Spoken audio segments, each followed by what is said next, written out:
Fontaine, Joanny Marnet, Pascal Millon, Colette Darpin, Cédric Chalon, Michel Mongère, Denis Roquefort, Virginie Pirou, Bernard Payon, Jacques Garcier, Alain Cotin, Pascal Billet, Alexandre Proton, Elisabeth Claviane, Mireille Delalande, Jean Desmurger, Gabriel Desailles, Jean-Luc François, Nicole Colucci, Angelo Romano, Christelle Fabre, Magali Cherpin, Aurélie Chuteville, Alexandre Boudot, il n'est pas là, Édouard Bost, Bénédicte Chiron, Anne Rimbaud s'est excusée, elle a donné un pouvoir à Ludovic Cherpin, Mohamed Adjab et Ludovic Cherpin.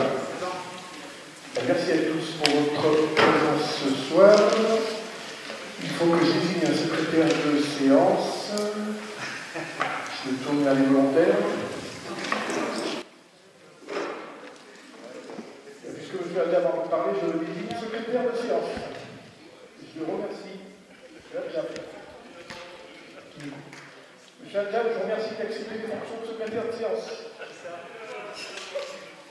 Merci beaucoup. Vous avez tous reçu le procès-verbal de la séance du 12 octobre. Est-ce qu'il y a des remarques sur ce compte rendu? S'il n'y a pas de remarques, je le mets aux voix qui mérite de l'adopter, ce compte rendu. Je vous remercie, il est adopté à l'unanimité. Bon, la séance de ce soir est principalement consacrée à des questions financières et d'urbanisme, et je vais tout de suite laisser la parole à Colette Darpin pour le accord crédit pour 2021.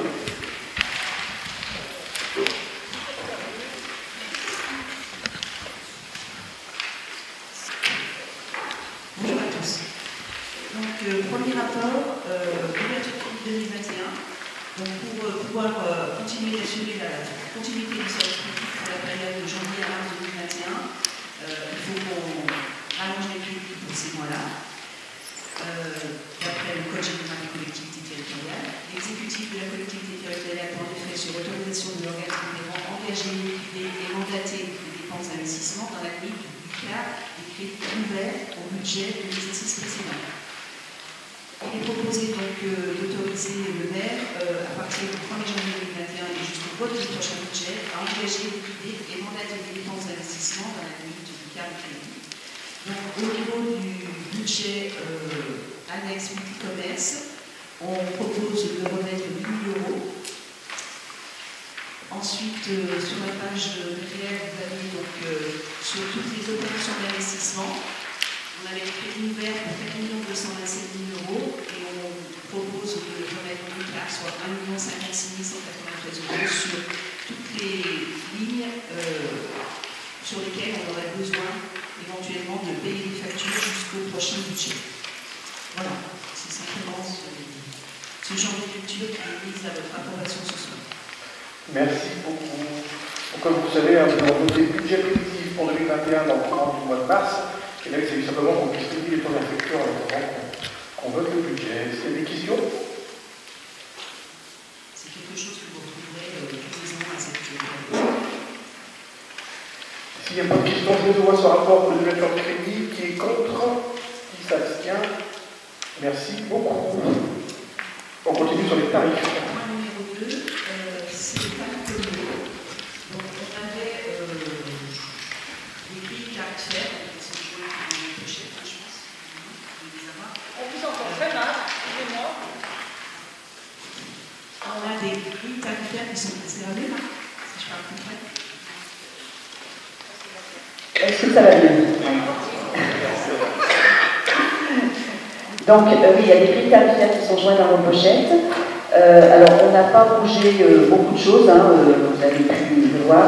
Il y a simplement eu, au niveau des concerts, divers et variés, tout ce qui est spectacle, théâtre, etc. On a aligné les prix au même tarif, parce qu'on avait un tarif spécial un petit peu pour les concerts de Noël. Donc on les a alignés à la même hauteur que les autres spectacles de l'année. Le changement également sur tout ce qui est concession redevance funéraire, on supprime la redevance qui faisait 35 € pour l'inhumation des produits funéraires et dispersion des cendres. C'est une somme qui qui n'est pas très élevé, mais qui choque souvent les familles quand on les appelle. La facture arrive quelques temps après les funérailles et souvent on a les gens se sont un petit peu interpellés avec cette somme-là. Donc on a décidé de la supprimer purement et simplement. Et puis une dernière chose plus significative dans nos tarifs, c'est au niveau des cautions. On a regardé ça d'un petit peu plus près, on s'est rendu compte que les cautions qu'on appelait pour nos différentes locations de salles, à titre individuel, familial, la caution est souvent beaucoup moins chère que le montant de la prestation de location de salle. Donc on a réajusté un petit peu le tir parce que, avec l'expérience et divers faits divers qui se sont déroulés, donc on a décidé de plus ou moins doubler la caution ou de la multiplier un petit peu par rapport au montant de la location de la salle. C'est-à-dire qu'on porterait pour le CN une caution de 500 à 2000 euros, pour la salle du CAP de 500 à 1000 euros, que ce soit petite ou grande configuration, la salle polyvalente de l'Ardor, pareil, 500 à 1000 euros, la salle des fêtes de la chapelle de l'Ardor, pareil, la salle des fêtes de Tizy, où on est là, de 500 à 2000 euros, on a à peu près équilibré les choses avec le CN, on pense qu'il y a quand même des choses qui ont de la valeur, et puis la salle des fêtes de Marmande de 500 à 1000 euros, à 1200 euros, pardon. Ah non, oui, 1000 euros, ça dépend si on est utilisateur de la commune ou si on est extérieur de la commune. Voilà, les propositions, les modifications qu'on apporte sur ce rapport. Merci beaucoup. Depuis la création de la commune nouvelle, on harmonise chaque année un petit peu plus les tarifs, mais ce qui fait qu'avec le temps, on a moins de modifications à apporter. Donc assez peu de choses ce soir. Sur la redevance funéraire, on s'est rendu compte en plus que c'était une redevance qui n'était pas légale, donc on est tout à fait légitime de la supprimer. Et sur les cautions, c'est peut-être un petit peu d'ordre, tout en sachant que les cautions ne sont pas encaissées au moment de la réservation. Donc ça ne pose pas de problème en tout cas de trésorerie pour l'utilisateur. Il n'y a pas d'encaissement, c'est un chèque que l'on reçoit sans encaissement. Quelles sont les questions sur les tarifs? Pas de questions, ça vous convient? Eh bien, s'il n'y a pas de questions, je mets au voie la notion des tarifs. Qui est contre? Qui est question? Non. Qui est contre? Qui s'abstient? Merci beaucoup. Je compte les idées, c'est pas très bien. Le point numéro 3, toujours sur les finances, on attribue une subvention exceptionnelle à l'association du tennis club de Tizy pour Tizy.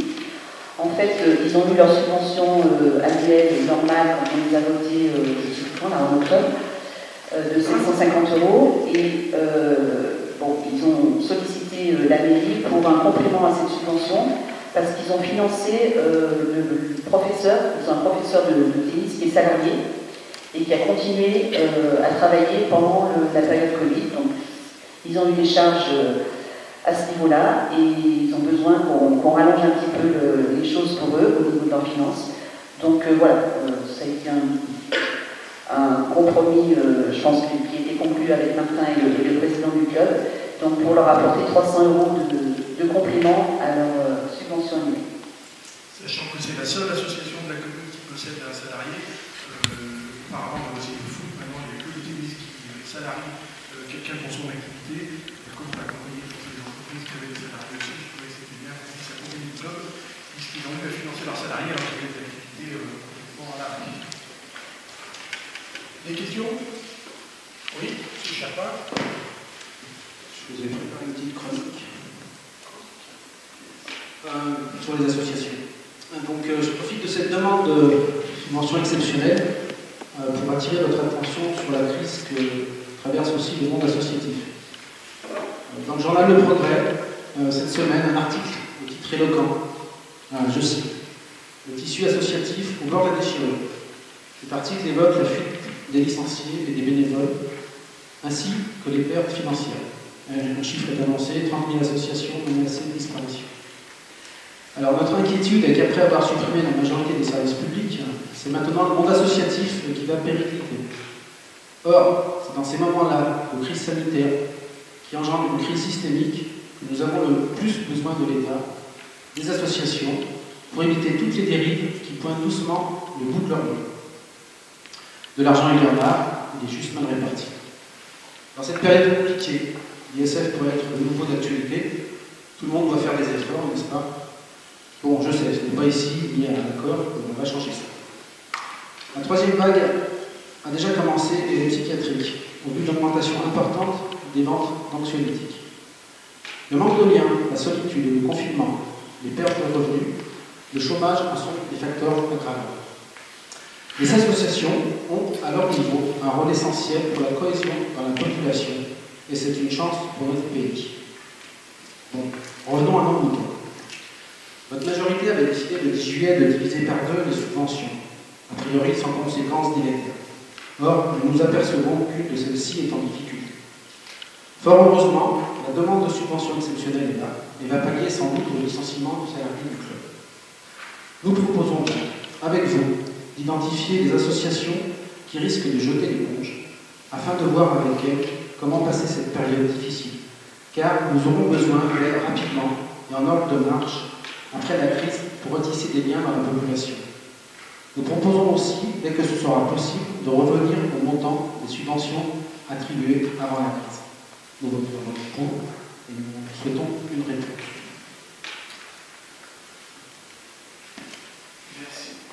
Merci beaucoup pour cette chronique sur la vie associative.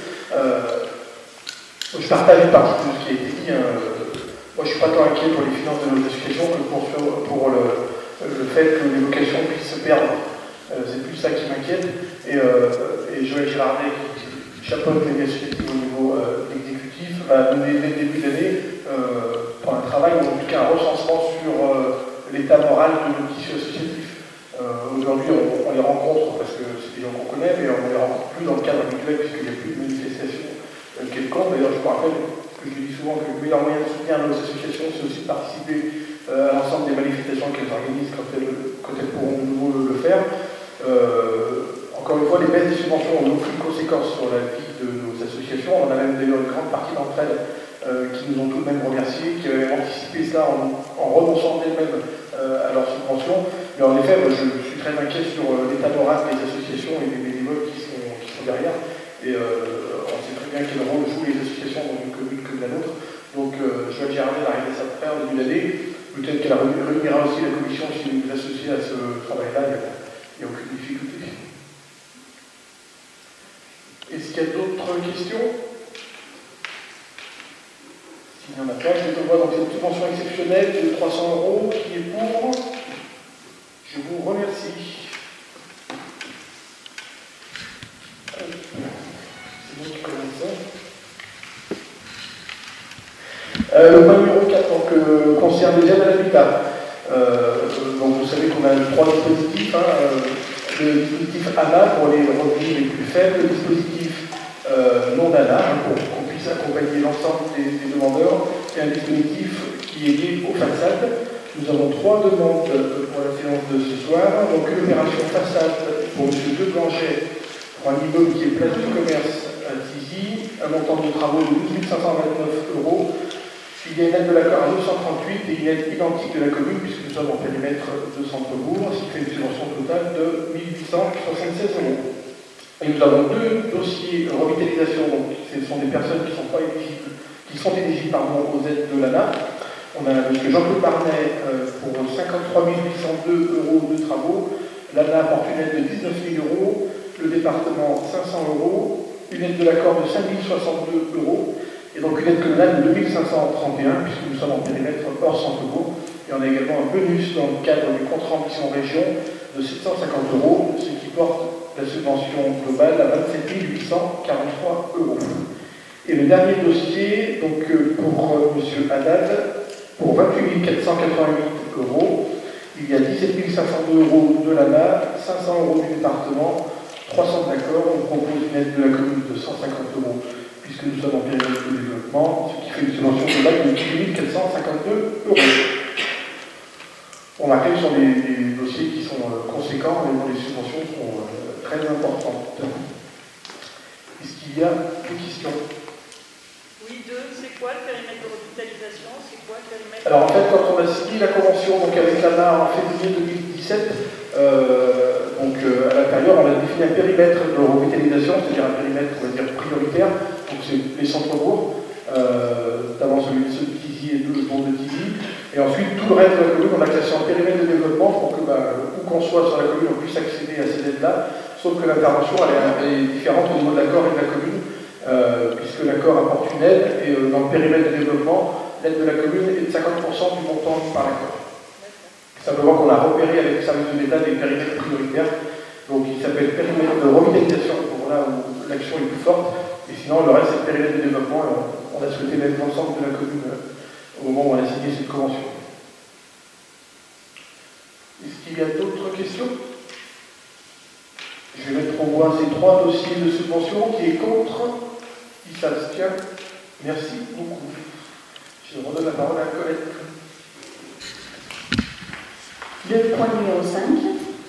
Donc chaque année, la mairie sollicite le département pour une aide financière en matière de travaux de sécurisation de la voie publique.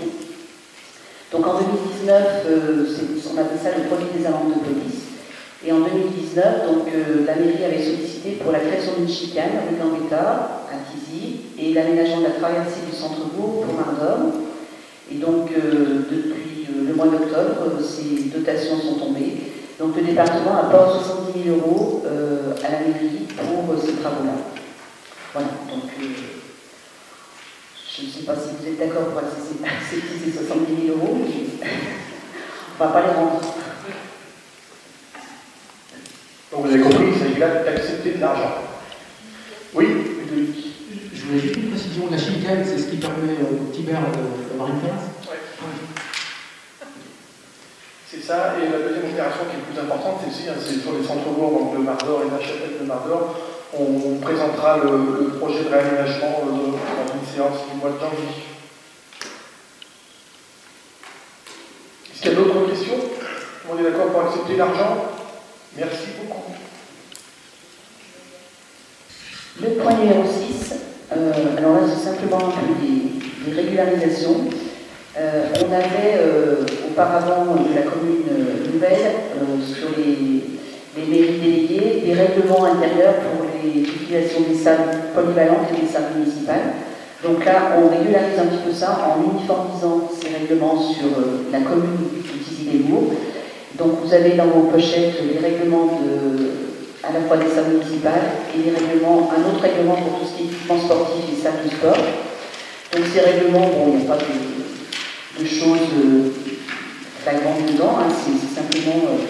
Alors ces règlements sont remis à chaque association, et pour le règlement des salles municipales, il est annexé au contrat de location quand les gens louent ça, pour savoir un petit peu tout ce qu'ils doivent faire ou ne pas faire dans l'utilisation de ces locaux. Voilà, donc c'est plus une régularisation que l'on met à notre approbation, en ayant un petit peu refondu tous les règlements que chacun avait, avec l'expérience qui a été faite sur les utilisations d'ITS et l'ARPI pour chacun. Voilà. Je ne sais pas si vous avez des questions sur ces règlements.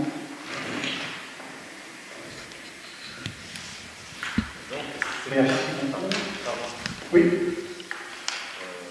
C'est bien en fait à titre gratuit, toujours. Oui. Et les conditions ne changent pas, on a noté les tarifs tout à l'heure, gratuits pour les associations sans limite d'utilisation. Là, il s'agit de mettre noir sur blanc en fait, des règles qu'on appliquait déjà, et ça permet aussi de responsabiliser les utilisateurs des salles. Ils seront affichés dans chacun des lieux concernés. Est-ce qu'il y a d'autres questions? S'il n'y en a pas, je vais voir ces règlements de salle qui est pour. Merci beaucoup. Et je vais laisser la parole à Michel Mangère qui va nous parler du dispositif d'aide au permis de conduire.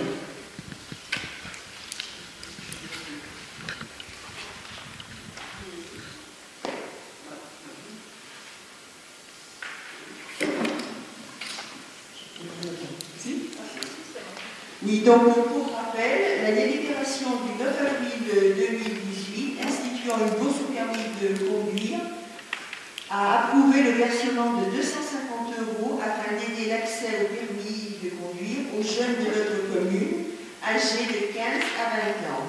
Cette somme versée directement à l'auto-école est conditionnée à la réussite de l'examen théorique et à la réalisation d'une mission d'intérêt général de 20 heures minimum auprès d'une association. Compte tenu des conditions sanitaires actuelles et des difficultés pour les associations d'accueillir les jeunes, il est proposé de verser directement la bourse aux jeunes ayant réussi l'examen théorique du permis de conduire et n'étant pas en mesure de réaliser pour le moment leur mission d'intérêt général. Les jeunes concernés devront justifier la réalisation de missions dans un délai d'1 an à compter du versement de la bourse. En cas de manquement à cette obligation, la somme indûment perçue devra être remboursée. Merci beaucoup. C'est un petit peu long. Oui, bien sûr. Voilà, donc en 2019, nous avons eu 5 demandes. En 2020, il y a eu 5 demandes également qui ont été régularisées et il en reste 3 en suspens avec des dossiers incomplets. Soit c'est la réussite de l'examen théorique qui n'a pas été fourni, ou sinon il y a aussi une convention avec l'auto-école qui n'a pas été donnée. Voilà. Merci. Merci beaucoup. Oui, Nicole.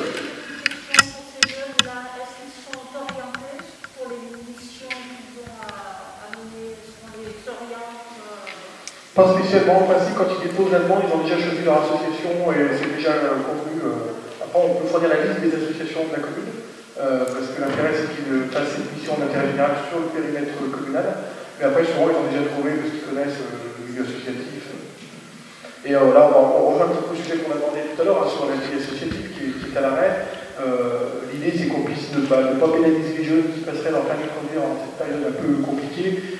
Par contre, moi, je tenais à ce qu'on garde cette contrepartie qu'on demande aux jeunes pour le versement de ces bourses, donc c'est 250 €. C'est plutôt pas mal, ça finance une partie du permis.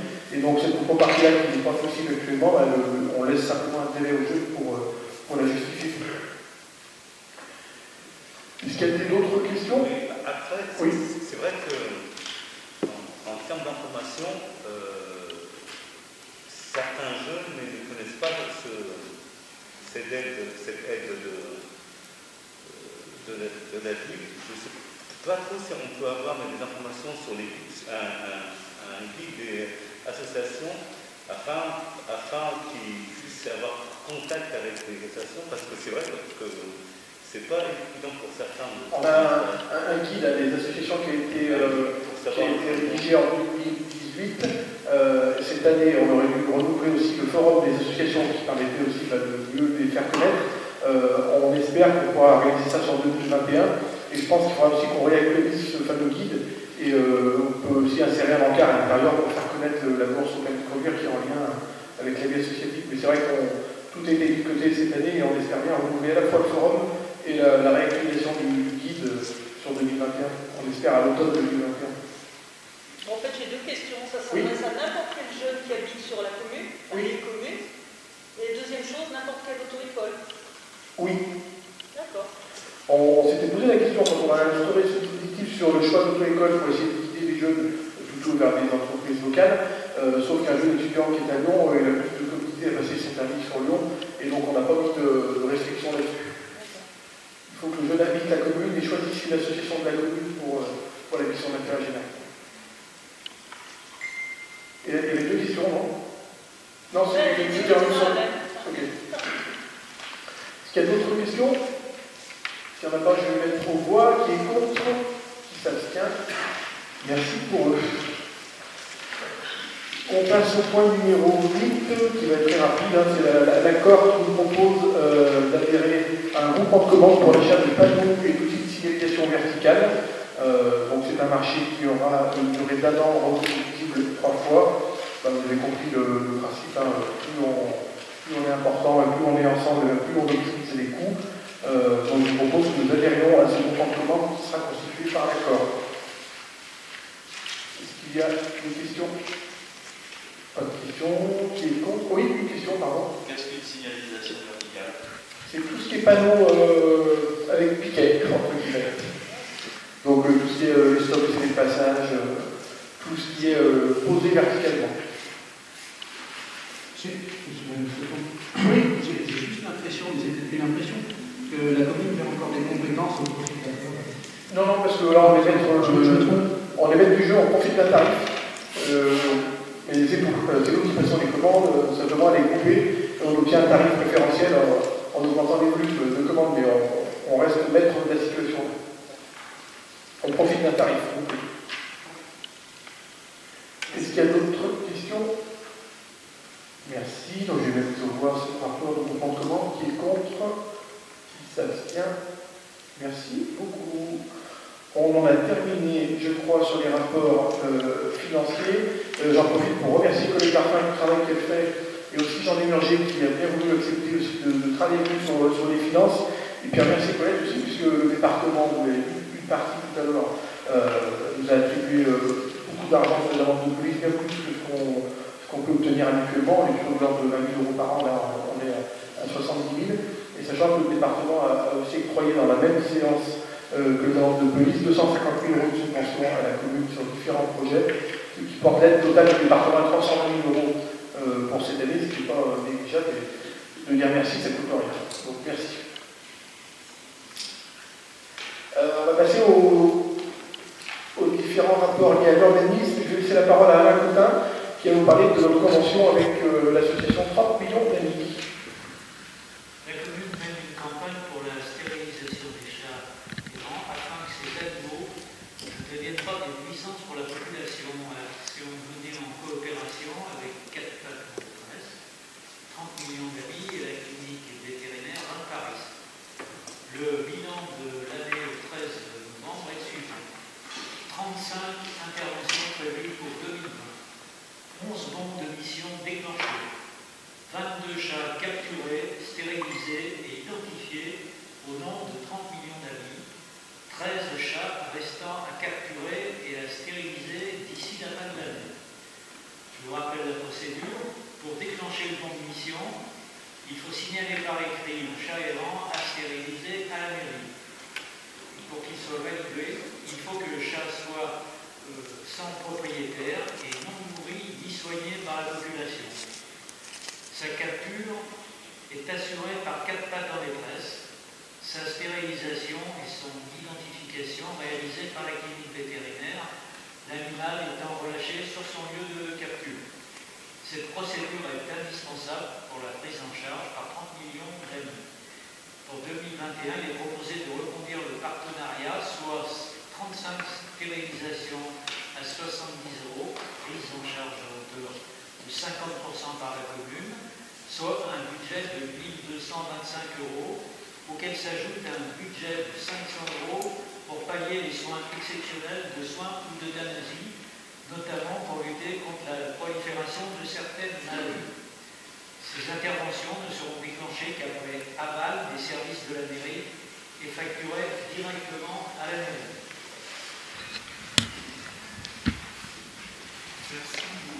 L'exposé du rapport est clair. C'est une convention qui est assez intéressante puisqu'on obtient 50% de financement de la part de 30 millions d'amis. Par contre, on ne pourrait pas mettre en œuvre cette convention-là sans l'association Quatre Pattes en détresse qui réalise bénévolement un vrai travail. Donc, je veux vraiment leur dire merci. Pour rappel, on avait déjà augmenté le nombre de stérilisations annuelles l'année dernière. On était passé de 30 à 35. Pour 2021, on n'a pas de demande particulière de l'association pour réaugmenter. Ça veut dire qu'on n'est pas dans les besoins. En tout cas, je veux vraiment remercier l'association c'est un travail quotidien pour eux et ça nous rend un grand service. Qui a des questions? Pas de questions. Qui est contre? Qui s'abstient? Merci. Le rapport suivant concerne les ouvertures dominicales des commerces pour cette année. Comme vous savez, le maire peut être sollicité par des commerçants pour ouvrir le dimanche dans la limite d'un certain nombre de jours par année. On a eu beaucoup de demandes particulières les 2 dernières années. On a eu cette année de la part du magasin Aldi qui souhaite ouvrir les 20 et 27 décembre, donc plutôt l'ouverture liée aux fêtes de fin d'année. On n'a pas été plus sollicité que ça, contrairement à d'autres communes, pour ouverture dominicale en janvier-février dans le cadre de la reprise entre guillemets des activités normales, après un contexte sanitaire qui est toujours compliqué. Donc on a vraiment une demande pour ces 2 dimanches-là de la part du magasin Aldi, sachant qu'on a suivi la procédure réglementaire qui veut que l'on consulte aussi les syndicats au niveau départemental. Et pour l'instant, on n'a pas eu de retour, en tout cas pas pour tous les syndicats que nous avons sollicités. Et sachant que le gouvernement incite les communes à répondre favorablement à ces demandes-là dans le contexte économique que l'on connaît. Est-ce qu'il y a des remarques, des questions?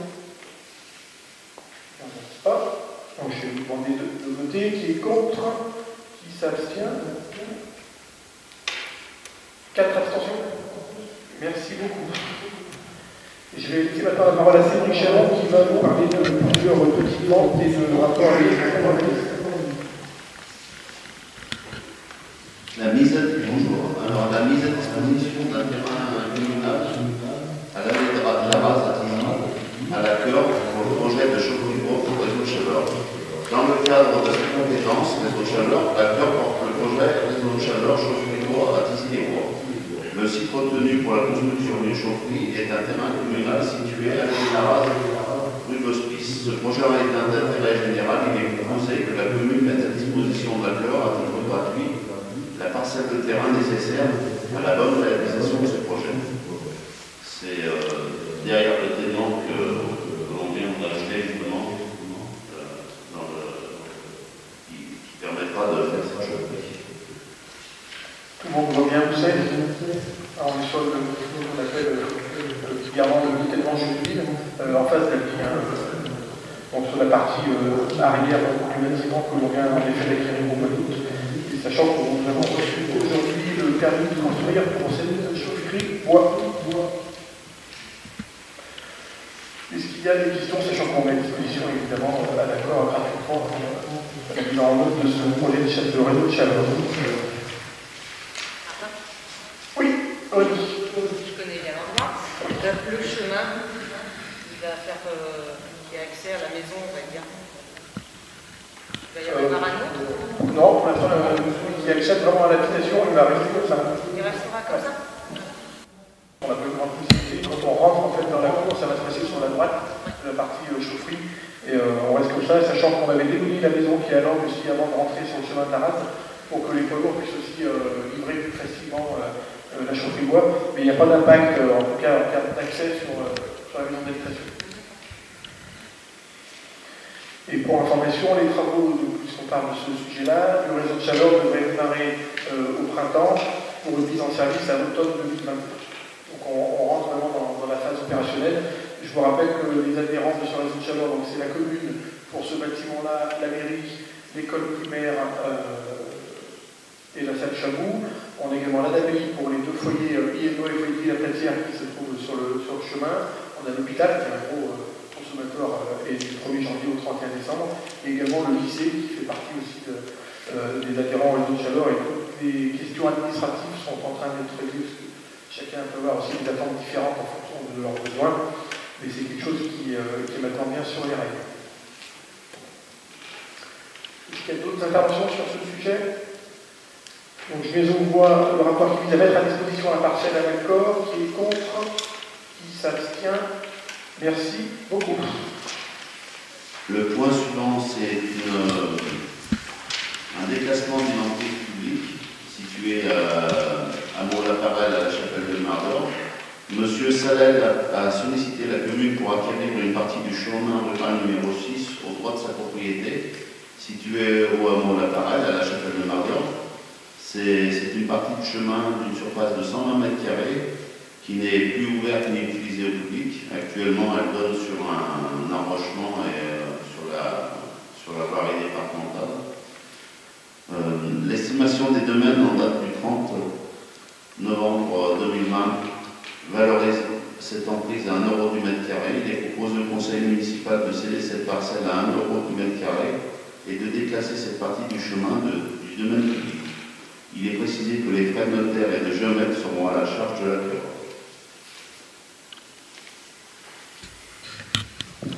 Merci. Il s'agit d'une petite affaire de récupération de parcelles que on aura l'occasion d'en voir régulièrement. Je ne sais pas s'il y a des questions.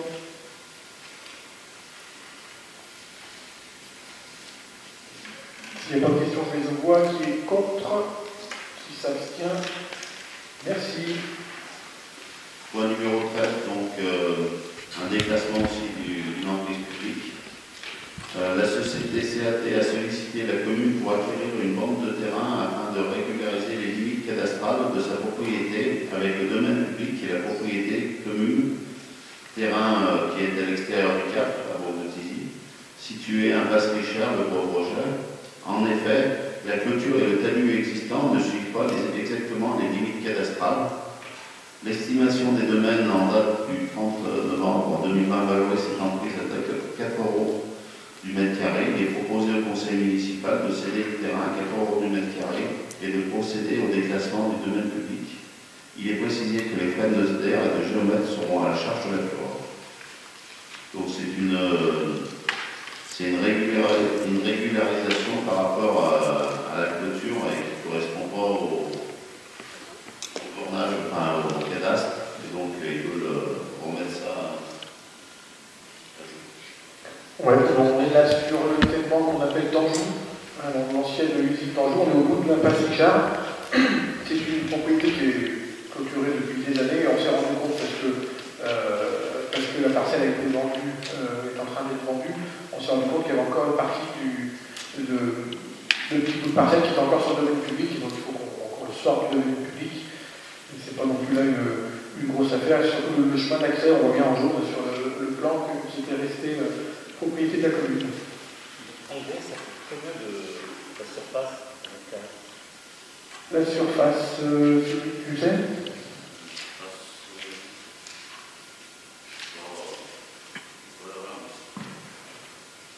On vous la fera passer? Mais c'est tout petit, hein?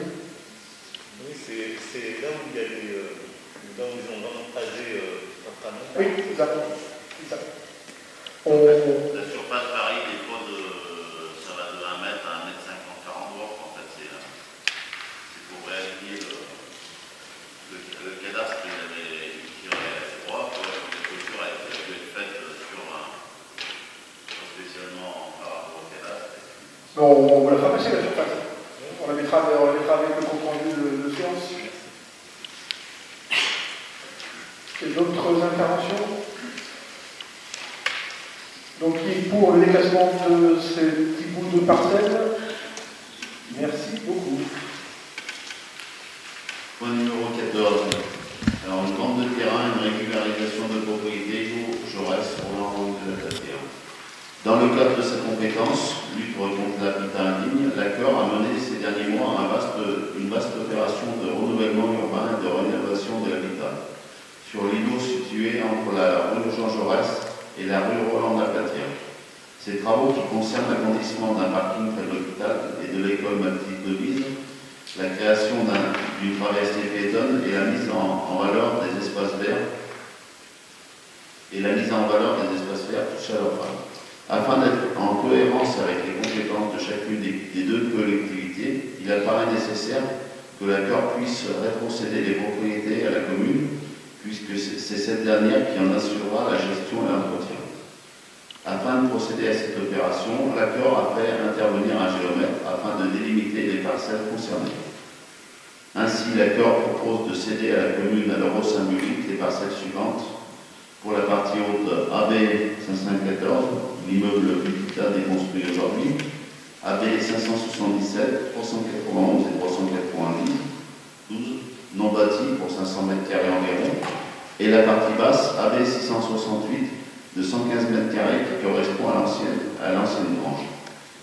La parcelle AB 665 de 55 m² correspondant à une parcelle attenante à la rue Roland-la-Platière sera reversée au domaine public.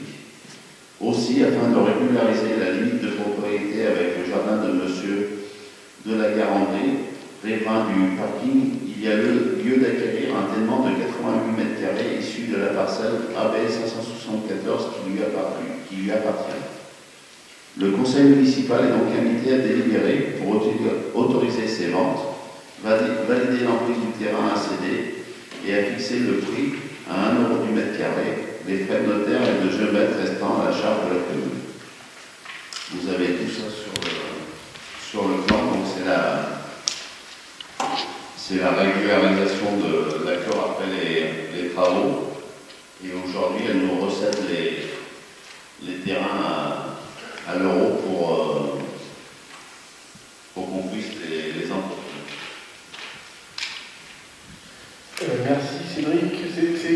le monde ce rapport.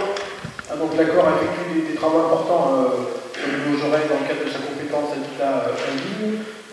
Aujourd'hui, l'accord a plus vocation à être propriétaire de ces terrains-là, puisque l'accord a vocation des propriétaires de parking, sauf quand c'est lié à sa compétence comme des parkings des gares.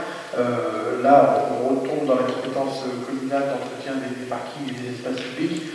Donc c'est pour ça qu'on récupère tous les bâtiments, sauf la partie qui est en cours de rénovation, qui va rester propriété de l'OPAC du Rhône, puisque c'est d'abord, c'est un peu le cœur d'opération, c'est d'abord de reconstruire l'habitat sur ces niveaux-là. Et donc l'immeuble, le logement, restera propriété de l'OPAC du Rhône, et nous on récupère tout ce qui est espace public autour. Et on en profite également, on le voit sur la partie gauche du plan, on régularise aussi une rente cadastre entre la propriété communale et la propriété de monsieur et madame de la Garantie. C'est clair pour tout le monde? Oui, Luc. Il y a des projets après, du coup, sur ce terrain? Non, ils sont aménagés déjà. En fait, on récupère le parking qui est maintenant terminé, et on récupère la trampoule qui relie le parking à la rue Jaurès, et on récupère l'ancienne grange, où là, il peut peut-être y avoir un jour des projets de la part de la commune, puisque la grange n'est pas aménagée. Elle est aménagée juste sur la partie basse, une petite salle. Quand on fera une visite ou quand on inaugurera tout ça, si un jour on peut, ce serait bien que vous puissiez voir. Mais sinon, les espaces sont déjà. On récupère les espaces aménagés. Les paysagistes sont en train de finir les mises en place des véhicules en ce moment. Des travaux de parc ont commencé la semaine dernière sur la maison qui reste sur ce pays. Est-ce qu'il y a d'autres questions? Merci beaucoup. Qui est d'avis d'adopter ce rapport? Qui s'abstient? Il est adopté à l'unanimité. Merci beaucoup. Et on continue. Point numéro 15, donc une vente d'intérêt communal au hameau La Forêt. Monsieur Gagné a sollicité la commune pour l'acquisition de 2 emprises publiques de 41 m² et 212 m² au droit de sa propriété située au hameau La Forêt à Beaucoutizy, afin de sécuriser les accès de voirie. L'estimation des domaines en date du 10 novembre 2020 valorise cette emprise à 7 € du mètre carré. Il est proposé au conseil municipal de céder ce terrain à 7 € du mètre carré et de procéder au déclassement du domaine public.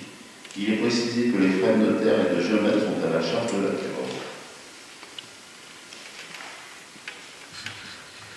Merci. Voilà, on est sur le même principe que les rapports précédents. Est-ce qu'il y a des questions? Non, s'il n'y a pas de questions, je les vois. Qui est... Si, il y a une question. Moi-même. C'est très simple. En fait, est-ce qu'on pourrait... En fait, le passage du libre d'accès. Oui. Mais il n'y a pas de souci lorsque les gens... Ça ne bloque pas l'accès routier. C'est des parties qui sont sur le côté de la route, comme vous voyez sur le plan, ce qui est en... Ah, mais moi je ne suis pas très cloué avec le plan. Mais peut-être que, faut dire que le plan est pas assez zoomé, mais on est là sur un chemin communal qui après se transforme un peu dans un chemin plus rural. Mais les parcelles qu'on rétrocède, elles sont en limite du chemin, il n'y a pas d'incidence en effet sur le passage. On est vraiment sur le côté. On voit là sur le premier, sur celui qui est sur la droite, on voit que ça fait un triangle.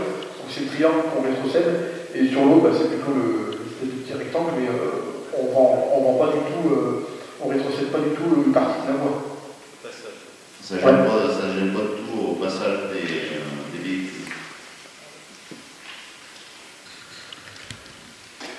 Est-ce qu'il y a d'autres questions? Pas de questions, donc je les vois. Qui est contre? Qui s'abstient? Merci.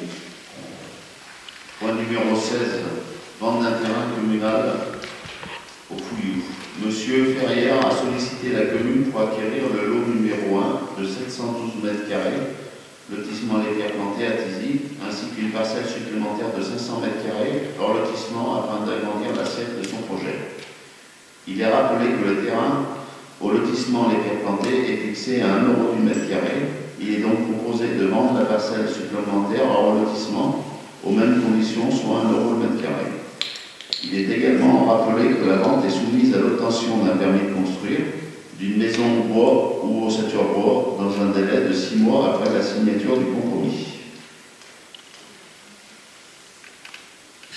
Et s'il y a des questions, on poursuit les ventes à lotissement des pierres plantées, puisque là, on délibère ce soir parce qu'il y a un bout du terrain qui n'est pas dans le lotissement, donc on a besoin de délibération du conseil municipal.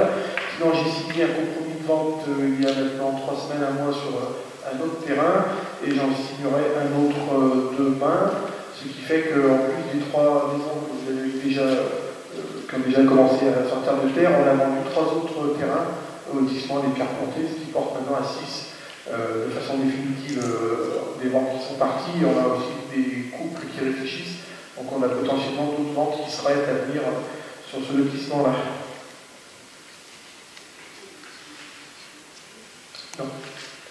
En termes de zonage PMU, on est sur les mêmes principes, et sachant qu'en fait le lotissement tel qu'il existait à l'époque avec son règlement n'existe plus.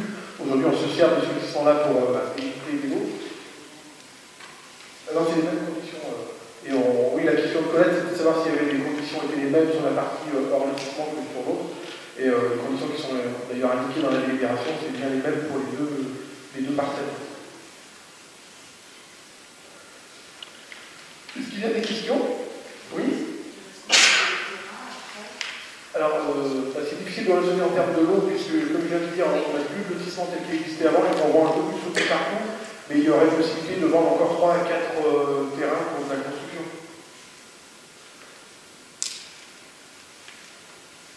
Est-ce qu'il y a d'autres questions? Oui.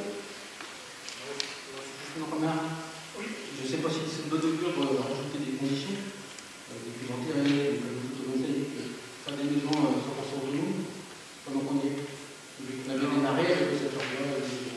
En fait, les conditions qu'on met, elles sont incitatives. On peut difficilement y inclure des conditions un peu plus coercitives, mais c'est ce qu'on fait. Le problème sur lequel on peut se heurter, sur le photovoltaïque par exemple, c'est l'avis de l'architecte des bâtiments de France, puisque là on est en zonage protégé. Il ne faudrait pas que les conditions qu'on mette dans nos délibérations soient contraires à ce qu'on a pu approuver dans le document d'urbanisme auparavant. Mais en tout cas, c'est que l'incitatif. Après, les gens font bien qu'ils veulent, mais en tout cas, l'idée c'est vraiment ça, c'est qu'on puisse inciter à la construction performante sur le plan énergétique et également l'utilisation des ENR, sachant que les lots courants, notamment celui-là, c'est un jeune qui travaille dans une entreprise locale et qui construit des maisons en bois, et que dans le projet qu'il m'a présenté, il a bien intégré tout ce qui est géothermie et l'utilisation des ENR au plus possible. On est bien d'accord, c'est incitatif, non coercitif. Oui, mais moi l'idée de... Mais c'est ce qu'on a c'est ce qu'on a vu vraiment dans la délibération première, où la commune a décidé de vendre à 1 euro de mètre carré, c'est vraiment incité à une haute performance, à un haut niveau de performance sur le plan des consommations énergétiques. Par contre, pour maison de bois ou ossature bois, ça c'est pas incitatif, c'est obligatoire, non? Disons qu'on l'oblige, mais c'est pareil, on l'oblige. En tout cas, il y aura pas une maison qui ne sera pas construite en ossature bois dans le lotissement. Est-ce qu'on peut savoir en moyenne Puisqu'en fait, vous savez que quand on décide une vente, on signe un compromis de vente, on réitère une fois que la personne a obtenu son permis de construire. Et dans les conditions suspensives que nous met dans les compromis de vente, il y a l'obtention du permis, et c'est là qu'on pose la condition, là, elle est plus coercitive, c'est aussi sur l'ossature bois et la méthode de construction. C'est clair?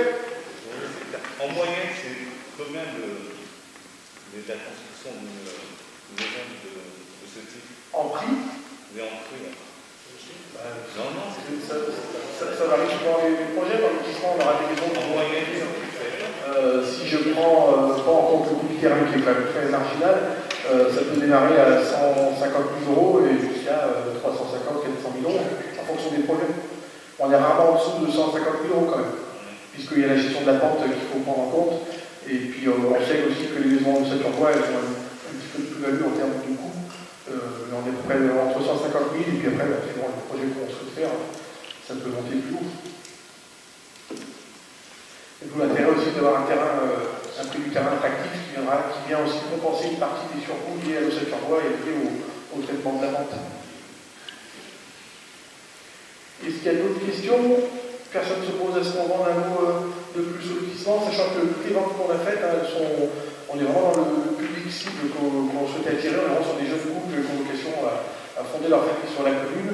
Et d'ailleurs, la plupart étaient plutôt résidents dans d'autres communes que Tizy-les-Bourgs auparavant, donc on est vraiment sur la cible que l'on souhaitait. Merci beaucoup. On arrive à différents points qui sont très intéressants, qu'on retrouve chaque année lors de la séance de décembre. C'est les différents rapports annuels des différents services publics qui sont présents sur notre territoire. Je vais aller assez vite. Je suppose que vous avez vu les rapports, sachant qu'ils sont à votre disposition en version complète auprès du secrétariat de la mairie.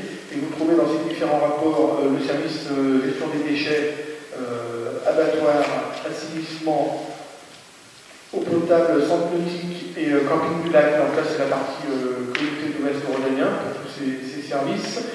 Vous avez à part un rapport annuel sur le prix et la qualité du service assainissement qui fait l'objet d'une délégation de services publics auprès de Suez. Et vous avez au point 19 la même chose pour le service du prix et la qualité du service déchets.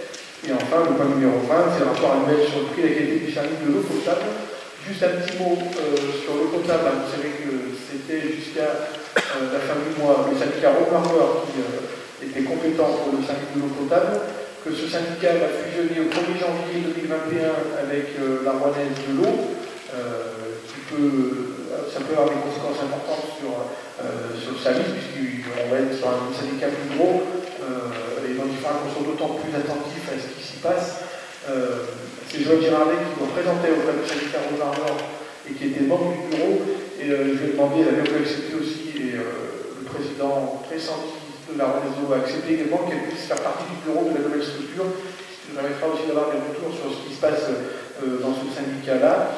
Tout en sachant, moi je veux dire merci aussi à tous ceux qui ont géré le syndicat Romarmeur ces dernières années, puisqu'ils avaient largement anticipé la fusion des deux services, et notamment ils ont donné une action sur le prix de l'eau sur notre territoire, ce qui fait que la fusion avec la Rouennaise de l'eau n'aura pas d'incidence sur le prix de l'eau pour les membres de notre syndicat ici, ce qui est plutôt une bonne chose. Ça a été plutôt bien travaillé par Pierre Pédon et Jean-François Logan du syndicat Romarmeur. Donc on peut envisager cette fusion sans qu'on ait trop de contraintes. Voilà, je ne sais pas s'il y a des questions sur ces différents rapports annuels qui sont un peu barbants, en sachant que si vous êtes curieux et vous avez du temps, on peut vous les mettre à disposition sans problème dans version complète. Il n'y a pas de questions? Sur l'eau. Oui. Sur l'eau. Oui. Alors, si j'ai bien compris, on reste toujours sur la stabilité des prix. Oui. Même si sur notre commune, l'eau coûte très cher, il me semble. Alors en fait, ce qu'a fait le syndicat Romarmeur avant la fusion, c'est qu'il a plutôt baissé le prix de l'eau avant la fusion, ce qui permet d'arriver sur des prix d'eau qui soient à peu près coordonnés dans le nouveau syndicat. Mais on est sur une eau, si on la compare avec d'autres territoires, qui n'est pas tant excessif que ça, enfin beaucoup.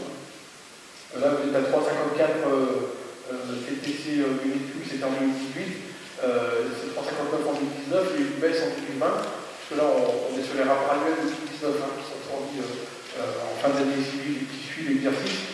Il y a eu une baisse en 2020, bon, j'ai pas le détail, on pourrait pouvoir donner tout ça. Mais en tout cas, l'idée qu'ont eu les présidents successifs du syndicat Romarmeur, c'était d'entrer dans la fusion sans quelles conséquences sur le prix pour les usagers de notre territoire. Et la régie publique, ça ne vous a jamais intéressé? On va poser la question au président du syndicat des eaux, mais c'est des sujets qu'on a déjà vus, qu'on a déjà débattus. Là, on arrive sur un syndicat qui a quand même une taille assez importante, hein, puisque c'est tout le bordel, plus du syndicat Romarmeur qui prenait déjà des communes de la Loire. On est sur un syndicat immense, mais peut-être que la question va se poser dans le cadre de, vous savez que les contrats d'affairage pour le service de l'eau, c'est 18 ans ou 20 ans, enfin, c'est très long, 12 ans. Mais la question se pose à chaque fois que le contrat arrive à son terme et qu'il faut réexaminer les contrats ou examiner la possibilité de passer en régie publique. Hein, parce qu'il y a un tarif, je crois. Il y a des territoires qui le font, attention. Mais peut-être que Joël, quand elle aura fait plusieurs millions d'euros dans la nouvelle structure, elle fera des comptes rendus en séance si vous souhaitez, pour vous donner un peu la direction que souhaite prendre le nouveau syndicat. Est-ce qu'il y a d'autres questions? S'il n'y a pas d'autres questions, je vous remercie bien de vouloir me donner acte de ces communications. Vous avez dans vos pochettes toutes les décisions que j'ai prises au titre de l'article 222-22 et suivant du Code général des collectivités territoriales, notamment la dotation des biens communaux. Pour information, j'ai décidé pour le mois de novembre et suivant de poursuivre l'effort qu'on avait fait dans le premier confinement pour les commerçants qui sont fermés en n'appliquant pas de loyer sur la période de fermeture administrative. C'est un petit coup de pouce supplémentaire. Vous avez les renouvellements et les ventes des concessions dans les cimetières. Vous avez sur le plan des finances, donc le renouvellement de la ligne de trésorerie que nous avons auprès de la caisse d'épargne.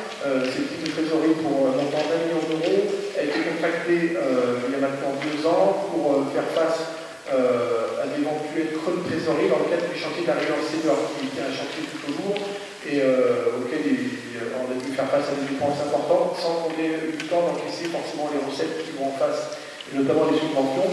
Donc nous avons reconduit cette ligne de trésorerie pour 2021. Vous avez également, après tous les devis, une discussion de marché dont certains ont été vus en question des achats. Si les questions, je suis prêt à y répondre. Il n'y a pas de questions? Vous avez également dans vos pochettes, on vous a mis un petit fascicule. Maintenant que vous avez, pour certains, vos premières séries de conseil municipal, on a mis un petit fascicule sur le fonctionnement et le rôle de la commune, des compétences, la répartition des compétences entre les différentes collectivités. Donc, je prends le temps de lire, il est assez pédagogique. Ça pourra permettre aux nouveaux élus de lever quelques doutes et de répondre à certaines questions, savoir qui fait quoi dans les différents domaines de notre activité. Avant que je laisse la parole aux adjoints qui le souhaitent, est-ce qu'il y a des questions diverses? Oui. En fait, tout le monde entend donc on est au collège Patatière. Au collège Patatière. Il y a un stade qui est en hauteur. Et il est dans des états assez lamentables. Je sais, puisque les débuts qui ont fait retrouver au sein du conseil d'administration du collège, ils ont fait cette remontée-là. C'est un stade qu'on retape quasiment tous les 2-3 ans. Moi, j'ai dit à la principale agent du collège que c'était aussi les gens qui dégradaient souvent les installations. Cette année, comme vous le savez, on a beaucoup de chantiers jeunes. C'est souvent dans le cadre des chantiers jeunes qu'on remarque un peu le stade, mais on a les mêmes problèmes sur le monde où le stade est dans très mauvais état. On va essayer de regarder ce qu'on peut faire cette année, mais j'aimerais bien que ça puisse être inclus dans une discussion avec les jeunes, puisque c'est eux qui l'utilisent. Donc on va essayer de voir avec le collège si ça peut faire quelque chose avec nous. Et on va intervenir sur le plus grave, mais il y aura du ponçage et des affactures à refaire, comme on avait fait il y a 2-3 ans avec nous. Et je pense qu'il faudra qu'on intègre aux missions qu'on confie aux jeunes au mois de juillet et au mois d'août. Je ne sais pas exactement ce que juste pour dire, le sol a été enlevé. En fait, il y avait un sol avec une espèce de moquette qui était complètement arrachée. Ça fait que le sol a été enlevé. Ça fait que déjà c'est moins dangereux. Ça reste maintenant un sol en béton. Après, il y a des petits travaux comme on fait tous les ans, des planches qui sont cassées, enfin, des choses comme ça. Mais le sol qui était déchiré a été enlevé. Pour l'instant, on a intervenu pour mettre en sécurité. C'était 10 ans, ça s'était arraché. Et on verra comment on peut faire avec les jeunes pour faire un petit chantier de là-dessus. Est-ce qu'il y a d'autres questions diverses? On est plutôt efficace ce soir. Quels sont les adjoints qui souhaitent prendre la parole pour intervenir sur la délégation du chef?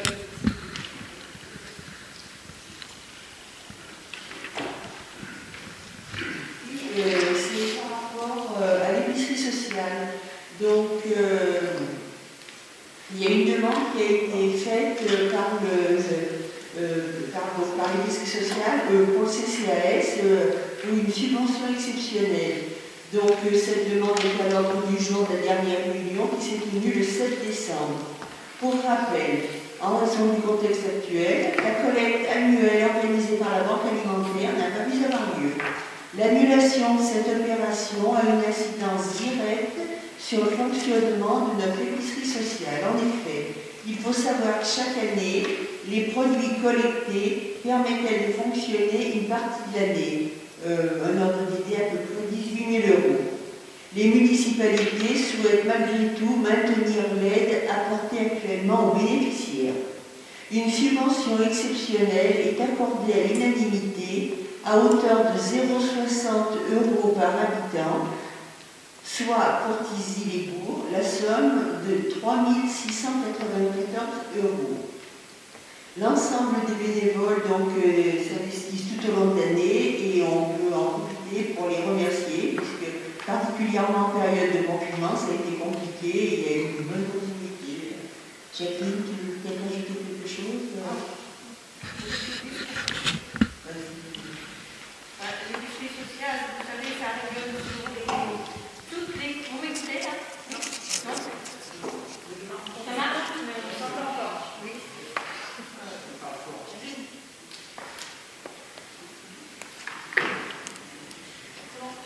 Il marche? C'est bon là? Donc l'épicerie sociale, elle rayonne sur l'ensemble des communes de l'ancienne CCPAT. Donc nous rayonnons de Cours jusqu'à Saint-Just-d'Avray. Nous accompagnons à peu près entre 240 et 260 familles par an.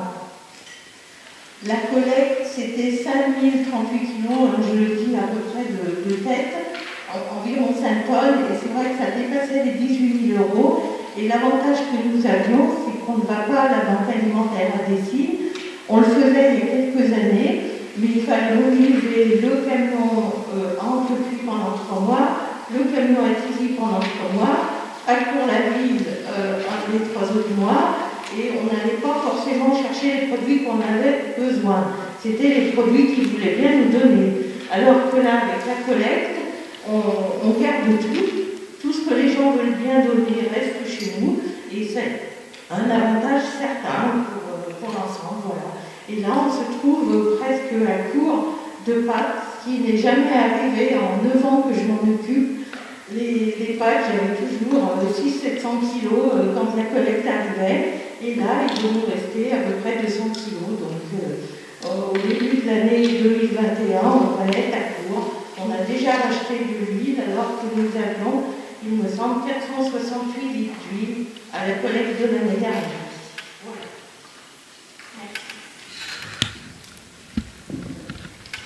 Merci beaucoup. Moi, je veux simplement remercier aussi tous les jeunes bénévoles, il y en a certains autour de la table, qui ont été recrutés cette année, notamment pour permettre aux bénévoles les plus âgés et les plus à risque de rester chez eux et de les protéger. Et je sais que ça a été aussi d'un grand soutien pour les collègues du mercredi, mais aussi pour accueillir les usagers des l'épicerie sociale. Donc un grand merci à eux. Est-ce qu'il y a d'autres adjoints qui souhaitent prendre la parole? On est bon, merci à tous. Avant de lever la séance, je voulais simplement vous dire que j'aimerais que l'on puisse se réunir en janvier pour faire une petite séance de travail sur notre plan pluriannuel d'investissement, sur notre programme de mandat en quelque sorte. J'aimerais qu'on fasse ça en configuration conseil municipal, commission générale, mais surtout sur une séance délibérative, qu'on puisse présenter à l'ensemble des conseillers de la majorité, mais aussi de l'opposition, des projets qui sont en train d'émerger en lien avec le programme qu'on a porté devant nos électeurs. Et je trouve que c'est bien, là on arrive à une année un peu compliquée de transition. On en a profité aussi cette année pour faire beaucoup d'études sur les projets que nous avions en tête. Donc aujourd'hui on a une idée assez précise de ce que ça peut donner déjà en termes de coûts. Et l'idée c'est qu'on puisse travailler ensemble à la fois sur le fond, savoir si les projets nous intéressent, nous plaisent, puis comment chaque conseiller peut aussi apporter sa pierre à l'édifice, et puis qu'on puisse expliquer les coûts. Et du coup l'échelonnement de nos différents projets sur l'ensemble du mandat si vous voulez bien. Donc on se fera une séance de travail qui, on essaiera de faire pas trop longue, mais qu'on puisse vous donner suffisamment d'informations pour vous faire une idée et qu'on puisse travailler ensemble sur tous ces sujets-là, si ça vous convient. Sachant qu'on aura donc, en plus de cette réunion de travail, un début d'année séance, puisqu'on va arriver dans une préparation budgétaire et que nous aurons le débat d'orientation budgétaire à mener et le vote du budget avant le 15 mars. Donc on aura sûrement un début d'année un peu laborieux dans le bon sens du terme. S'il n'y a pas d'autres questions, je vous remercie tous. Je vous souhaite de très belles fêtes de fin d'année. Prenez soin de vous et je laisse la séance.